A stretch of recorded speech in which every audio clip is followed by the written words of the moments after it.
இங்க வந்து விஜய் என்ன பண்றாரு, தாத்தா கிட்ட வந்து கேட்குறாரு, காவேரி வந்து உண்மையிலேயே இந்த உலகத்த விட்டு போயிட்டாளா தாத்தான்னு சொல்லிட்டு. உடனே தாத்தா வந்து என்ன சொல்றதுன்னு தெரியாம, ஆமாப்பா, அவ அப்பவே வந்து இந்த உலகத்த விட்டு போயிட்டா. அந்த ஆக்சிடென்ட்லேயே காவேரி போயிட்டாப்பா அப்படின்னு சொல்லிட்டு போய் சொல்றாரு. அத கேட்டு, அப்படியா தாத்தா, அப்ப இது யார் தாத்தா அப்படின்னு சொல்லிட்டு ஃபோட்டோ காட்டுறாரு. அத பார்த்த தாத்தா அதிர்ச்சியோட, என்ன பார்க்குறீங்க? காவேரி இந்த உலகத்துல தான் இருக்கா. காவேரி தான் நம்ம அம்முவோட மிஸ்ஸு. அம்மாவோட கிளாஸ் மிஸ் காவேரி தான். பேரும் காவேரி தான். அப்படின்னும்போது, காவேரி எனக்கு அடையாளம் தெரியாதா? காவேரியோட குரல் வச்சே நான் கண்டுபிடிச்சுட்டேன். காவேரி எனக்கு ஃபோன் பண்ணியிருந்தா. அப்ப தான் குரல் வச்சு நான் கண்டுபிடிச்சேன். அப்ப தான் எனக்கு வந்து எனக்கு தெரிஞ்சதே. காவேரி தான் வந்து பேசுறான்னு சொல்லிட்டு. அத வச்சு தான் நான் போய் விசாரிச்சதுக்கு காவேரி தான் நல்லா தெரிஞ்சு போச்சு. சொல்லுங்க தாத்தா, இப்போவாவது உண்மைய சொல்லுங்க. என்ன நடந்தது? அப்படின்னோனே, உடனே வந்து தாத்தா வந்து, காவேரி உயிரோடு தான்ப்பா இருக்கா. என்ன மன்னிச்சிடுப்பா அப்படின்றாரு. அத பார்த்து அதிர்ச்சி அடைகிறார் விஜய். நீ வந்து உயிர் பிழைச்சதே பெரிய விஷயமா இருந்ததுப்பா. அதனால தான் காவேரி குடும்பத்தாலயும், காவேரியாலயும் உனக்கு எந்த பிரச்சனையும் வரக்கூடாது. காவேரி உன்னை விட்டு பிரிச்சா தான் இது நடக்கும் அப்படின்னு சொல்லிட்டு தான்ப்பா காவேரி வந்து இந்த உலகத்துல இல்லைன்னு சொல்லிட்டு நாங்க போய் சொன்னோம். இதான்ப்பா நடந்ததுன்னு சொல்லிட்டு நடந்த விஷயத்த ஒவ்வொன்றா சொல்லிட்டே இருக்காரு. அதெல்லாம் கேட்ட விஜய்க்கு தலையை சுத்துற மாதிரி இருக்கு. அப்படியே உட்காந்துறாரு. இப்படி பண்ணிட்டீங்களே தாத்தா, என்னை வந்து காவேரி கிட்டேருந்து பிரிச்சுட்டீங்களே. பிஞ்சு குழந்தைய வந்து அம்மா கிட்டேருந்து பிரிச்சுட்டீங்களே. குழந்தைக்கு வந்து எவ்வளோ கஷ்டமா இருந்தது. தாய்ப்பாசம் கிடைக்காம அவளை எவ்வளோ கஷ்டப்பட்டா. இப்படி பண்ணிட்டீங்களே அப்படின்னு சொல்லிட்டு பயங்கரமாக கதறி அழறாரு. அதை பார்த்துட்டு வந்து விஜய் அப்படி சொல்லிட்டு தாத்தா வந்து கிட்ட வராரு. கையெடுத்து விடுறாரு தாத்தாவை. விஜய், தாத்தா கோச்சுக்காதப்பா, இதுக்கு முழுக்க முழுக்க காரணம் பாட்டி தான்.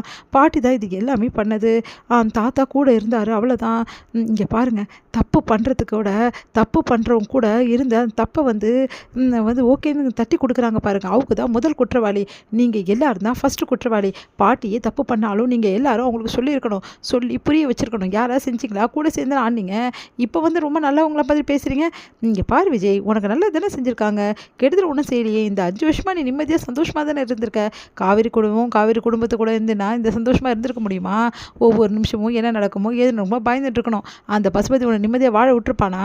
அப்படின்னோடனே அவங்க சித்தப்பா கேட்டோன்னே செம டென்ஷனை, நிறுத்துறீங்களா? என் காவேரி இல்லாமல் நான் எவ்வளோ கஷ்டப்பட்டேன்னு எனக்கு தான் தெரியும். ஒவ்வொரு நாளும் நரக வேதனை அனுபவிச்சுட்டு இருந்தேன். வேலை எனக்கு இந்த மாதிரி நடந்து எல்லா ஞாபகமும் எனக்கு மறந்து போச்சுன்னா காவேரி என்னை இந்த மாதிரி விட்டுருப்பாளா?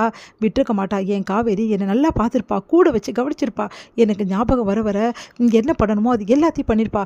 அப்படிப்பட்ட என் பொண்டாட்டியை நான் வந்து நிர்கதியாக விட்டுட்டு நான் இங்கே நல்லா இருக்கேன்ல.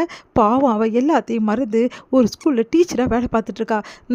யாருக்குமே இந்த நிலைமை வரக்கூடாது. என் பொண்டாட்டிக்கு வந்த நிலைமை. தாத்தா, உங்களுக்கெல்லாம் வந்து மனசாட்சி இருக்கா இல்லையா தாத்தா? எப்படி தாத்தா உங்களால் காவேரி இந்த மாதிரி நிலைமையில விட முடிஞ்சது? எனக்கே இந்த நிலைமைனா நீங்கள் விட்டுருவீங்களா தாத்தா? அந்த மாதிரி தானே தாத்தா காவேரி உங்களுக்கு பேரன் வேற, பேத்தி வேறவா தாத்தா? வாய் நிறைய சொல்லுவீங்களே தாத்தா என் பேத்தி காவேரின்னு சொல்லிட்டு. ஆனால் காவேரி மேலே உங்களுக்கு இவ்வளோதான் அன்பு இருக்கா தாத்தா அப்படின்னு சொன்னோன்னே, விஜய், நான் சொல்கிறத கேளுப்பா. பாட்டி தான். இங்கே பாருங்கள் தாத்தா, யாரையும் குறை சொல்லாதீங்க.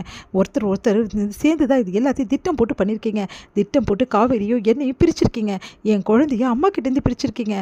ஆனால் நீங்கள் பண்ண எல்லாத்துக்குமே வந்து உங்களுக்கு கண்டிப்பாக தண்டனை இருக்குது. இதுக்கப்புறமா நீங்கள்லாம் என் மூஞ்சிலே முடிக்காதீங்க. உங்களை பார்க்கறது என்னை பாவமாக நினைக்கிறேன் அப்படின்றாரு. அதை கேட்டு தாத்தா எல்லாருமே அடி போகிறாங்க.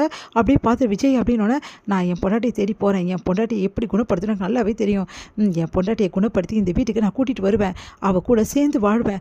நானும் காவேரியும் சந்தோஷமாக வாழ போகிறத நீங்கள் எல்லாரும் பார்க்க தான் போகிறீங்க. நாங்கள் குடும்பமாக சந்தோஷமாக வாழ போகிறோம். அதை நீங்கள் பாருங்கள். அப்போவாது உங்களுக்கு புத்தி வருதான்னு பார்ப்போம். ஆனால் ஒன்று சொல்கிறேன், என் காவேரி என்கிட்ட பிரித்த உங்களை யாரையுமே நான் மன்னிக்க மாட்டேன்.